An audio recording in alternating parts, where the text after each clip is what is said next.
On this episode of Arts Weekly, I'm speaking with Hope Wallace from the Wassenberg Art Center. Art is interactive, and that's what we want to promote. It isn't just going into a museum and staring at a picture on the wall. Art is something that people can engage in, and we want to step up to the plate, you know, with rural schools especially. Some of the art programs are getting whittled away.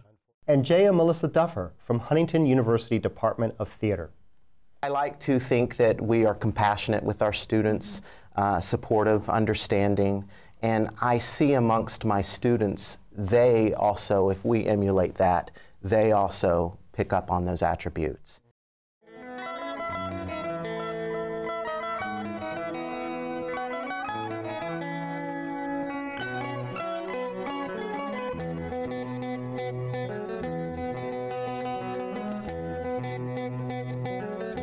This is Arts Weekly. Arts Weekly is a production of the College of Visual and Performing Arts at IPFW, offering degrees in fine arts, music, theater, and visual communication and design. IPFW, the energy of arts. Hello, this is Chuck O'Connor. You're watching Arts Weekly. Joining me is Hope Wallace, Executive Director of the Wassenberg Art Center in Van Wert, Ohio. Thanks for coming into Fort Wayne to speak with us today, Hope. Thanks for having me. The Wassenberg Art Center, tell us a little bit about where it is and how long you've been there and what kind of things you do at the Wassenberg Art Center. We do all kinds of things at the Wassenberg Art Center. It has been in existence since 1954, was created by, from a trust from Charles Wassenberg, who left the bulk of his estate to create this art center. It is managed by the Van Wert County Foundation. And we have classes, exhibits, on average of 8 to 10 exhibits a year. And we're just in arts outreach for a small community. Right, Van Wert, Ohio, maybe about a 35-minute drive or so from Fort Wayne. Not very far at all. No, it's not very far. You're in an interesting old house, a Victorian house in Van Wert. Tell us a little bit about that. I believe it was built in around 1900. It is a typical Victorian home with a slightly winding staircase, hardwood floors. Our main gallery was added in 1961, so there have been some renovations. But, and that was the house that he lived in? Yes, he and his wife lived there. And tell us a little bit about how the Wassenbergs became interested in art and how they started or bequeathed this home to the museum. Well, Charles Wassenberg made his fortune raising peonies. His hobby grew on the site there at the home. It used to be a 3-acre plot. And then as his business grew, he had to move out to a larger facility for 30 acres. But that is where he made his fortune. They had no children, so they traveled a lot, and both were really interested in art. They had an artist friend down the street whose name was Lou Miller, and they hung out and started an art club in the 1930s, and it just kind of blossomed from there. Oh, wow, so that's an amazing story. Yeah. And how long have you been with the Art Center? I've been there since February of this year. You kind of have an interesting background. I do. Toy design, amongst other things. Tell us a little bit about yourself, Hope. I worked for Ohio Art. I started working there after doing freelance giftware design, mostly in ceramics, like music boxes, mugs, targeted greeting cards.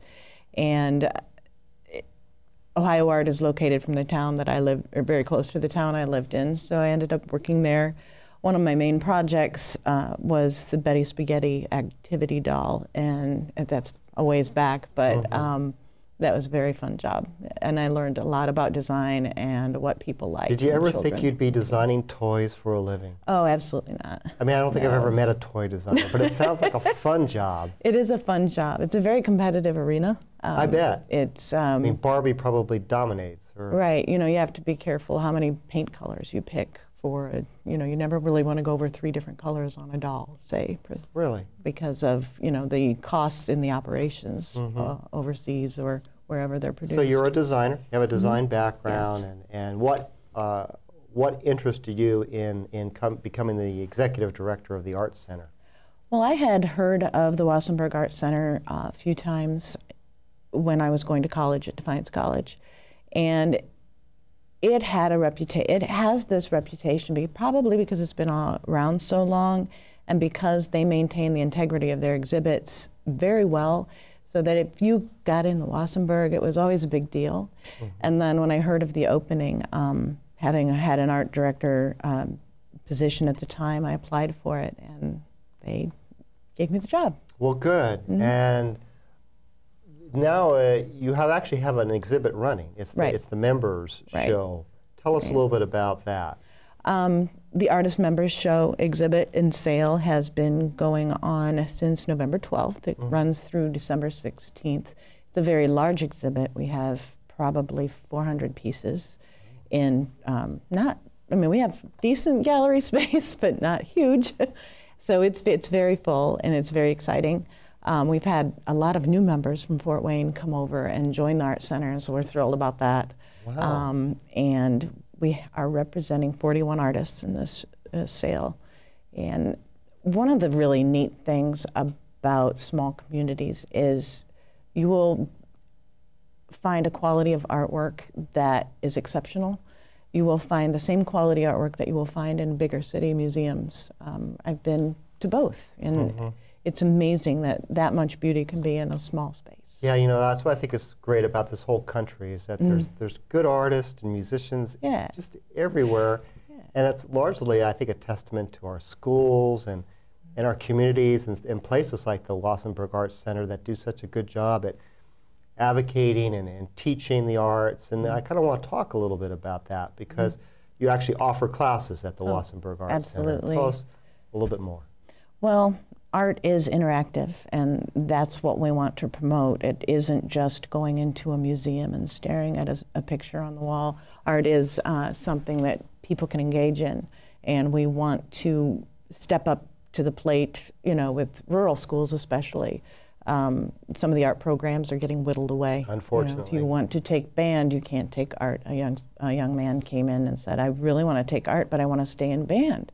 So that's where we want to come in and fill the gaps. We want to offer, you know, other classes for kids to take, classes for adults to take, fun stuff, just simple one night where you can do a painting in one night, and up to more serious workshops for artists. We want to be able to be something for everybody. So you teach painting classes and what else? Painting, printmaking. We just hired a new instructor who has a background in animation from the Art Institute of Pittsburgh, and he is great at anime, which kids are just, you know, really nuts about right now. So he teaches a couple anime classes. He teaches printmaking, beginning drawing, anatomy. We have this line art class that we do, which is just kind of a stream of conscious doodling, and we're expanding that into a 3D. We have watercolor, classic watercolor, dynamic watercolor, acrylic, oil. What's claymation? What's claymation? Claymation is where you take modeling clay and move it just ever so slightly and snap an individual photograph of it.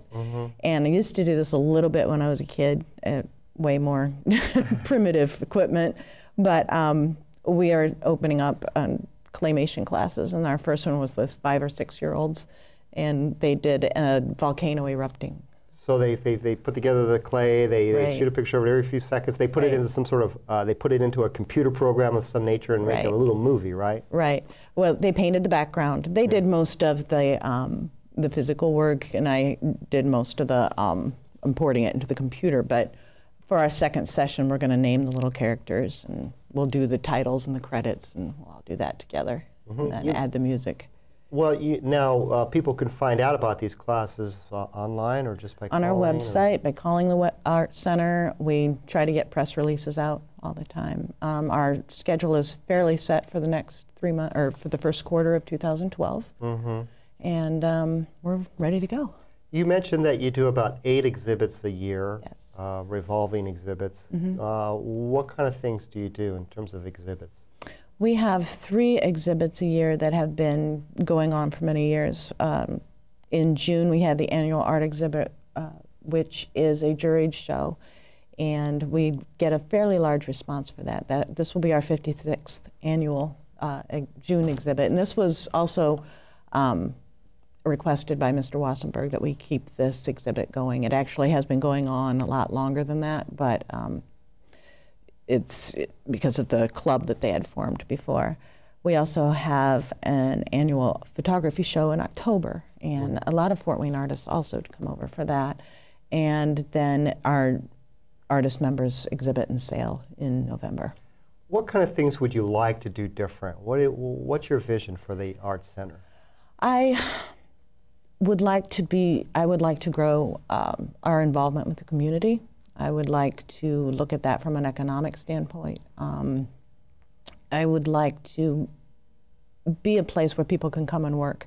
If you want to work on ceramics and you don't have the equipment or facilities, come to an open work time at the Art Center and we can provide that for you.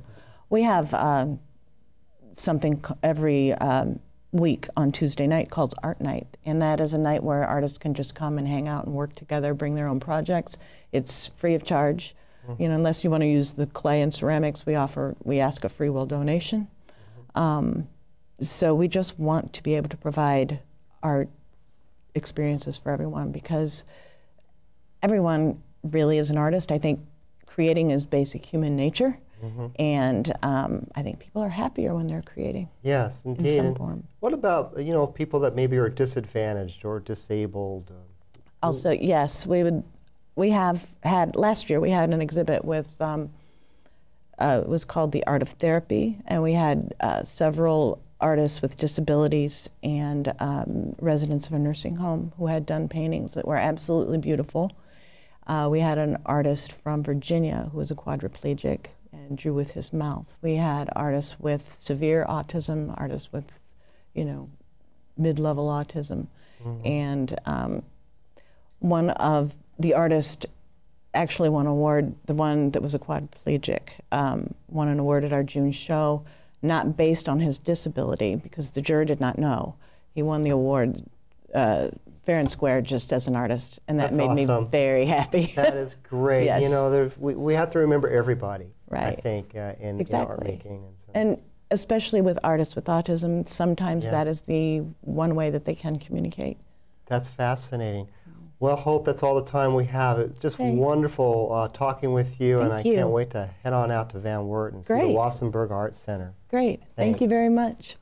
For more information about the Wassenberg Art Center, please visit them online at wassenbergartcenter.org or call them at 419-238-6837. Arts Weekly will return in a moment.